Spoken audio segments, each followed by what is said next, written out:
রাজালের মা, ওরা বিশ্ববিদ্যালয়ে পড়ে সংসারের খরচ তো কম না। পড়াতে কবে বড় হইব, সংসারে হাল ধরবো। তাও ঠিক। আচ্ছা, সাবধানে যাই।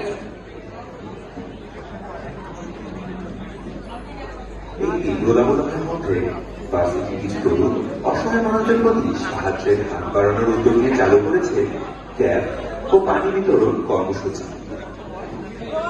মামা, এই গরমে রিক্সা চালাচ্ছে, কষ্ট হয় না আপনার? কষ্ট তো হয় না। এই নেন ঠান্ডা পানি, আর এই যে ক্যাবটা করে নেন, কষ্ট কম হবে। আরে আরে বাবা দয়াল না, বহুত ভালো কাম করতেছো বাজান। আল্লাহ, আমার পোলাটাকে অনেক বড় করুন। আরে আজব তো কি আপনি, কোথা থেকে আসে পাগল লোক? আমি তো এটাকে চিনি না। এই তোরা চল চল। আরে না, আমি কিভাবে চিনবো?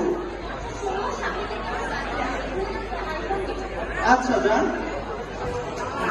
নৈতিকতার কাজ এতই অবনত, রক্তই যেন আজ রক্তকে চিনতে পারছে না।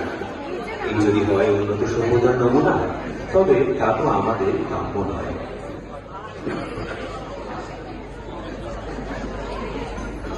বাদ নাম খাবার হয় বাদাম, খাবার হয় বয় বয় বাদাম।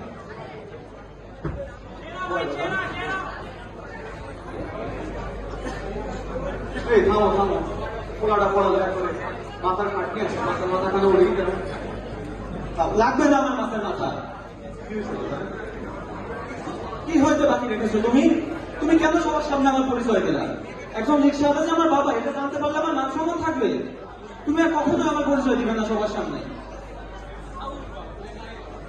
আর বাবা শুনো, আমার কিছু টাকা লাগবে। সামনের সপ্তাহ থেকে অনলাইনে ক্লাস, আমার একটা আইফোন কিনতে হবে। সময় দিয়ে আমাদের কাছে চাইলে কিছুই পাওয়া যায় না, আমার ভালোই লাগে না। দূর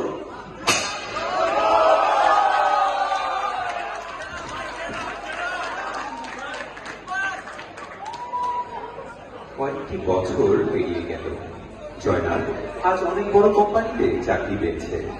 বাবা মার অনেক আশা, ছেলেরা সংসারের হাল করবে।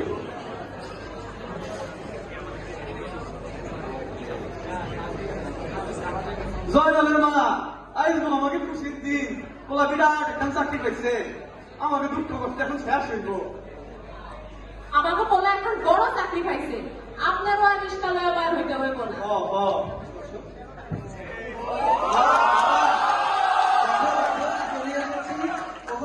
তোমাদের বৌমা আমাকে খাওয়ান দাও।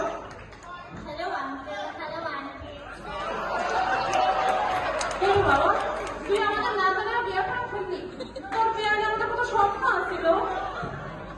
আসলে মা, ওর বিয়ের জন্য বাসা থেকে চাপ দিচ্ছিল তো, এজন্য। আর বাবা, তোমাদের বৌমা বনানীতে নতুন একটা বাসা রেখেছে বাবা।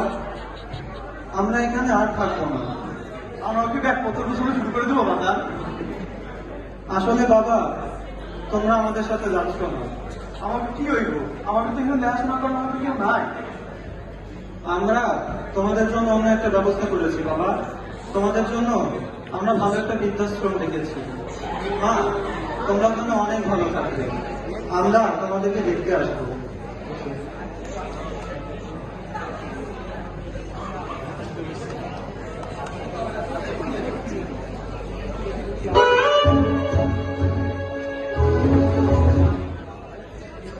এভাবে 30টি বছর পেরিয়ে গেল। জয়নালের ছেলে, ছেলের বউ, নাতি নাতনিকে নিয়ে আজ তার সুখের সংসার। কিন্তু জয়নালের মনে নেই সুখ। 30 বছর আগের কৃতকর্মে সে আজ অনুতপ্ত। শুধু বয়সের জন্যই নয়, অনুশোচনায় তার চোখ ভিজে ওঠে বারবার। তার মনে ভয়, প্রকৃতির নিয়মে যদি বৃদ্ধাশ্রমের চক্র ফিরে আসে তার কাছে। দাদু দাদু, আমাদেরকে একটা গল্প শোনাও না।